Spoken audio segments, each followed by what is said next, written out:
नमस्कार. सोशल मीडियावर आपण बऱ्याच प्राण्यांचे पक्ष्यांचे व्हिडिओ पाहत असतो. त्यामधील सर्वांच्या आवडीचे व्हिडिओ म्हणजे बोलक्या पोपटांचे. असाच एक पोपट घरामध्ये तोडफोड करतो आहे म्हणून त्याच्या मालकीने त्याला एक शिक्षा दिली आहे. ती शिक्षा नक्की काय आहे ते आपण पुढे पाहू. पण त्याआधी मित्रांनो, तुम्ही आपल्या चॅनलवरती नवीन असाल तर आपला RJ मराठी न्यूज चॅनल जरूर सबस्क्राईब करून घ्या. बरेच जण आपल्या घरामध्ये कुत्रा मांजर पाळत असतात. त्यांच्याबरोबर मस्ती करतानाचे व्हिडिओ आपण पाहतो. असाच एक आगाऊ पोपट आहे आणि तो घरात खूपच मस्ती करतो आहे. तो घराच्या गॅलरीमध्ये तोडफोड करतो आहे आणि म्हणूनच त्याची मालकीन त्याच्यावर ओरडते आहे. पुढे काय झाले ते तुम्हीच पहा. मिठू नको ये, नको ना प्लीज. किती सुंदर आहे ते. काय असं करतोय?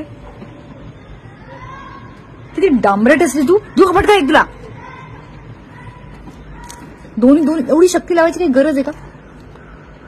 हे कोणी तोडलं हे? हा देऊ का रट्टे तुला? कोणी तोडलं हे? अरे कसे माझे सगळे झाडं बिडं तोडून टाकतोयस तू? डांबरट तूच.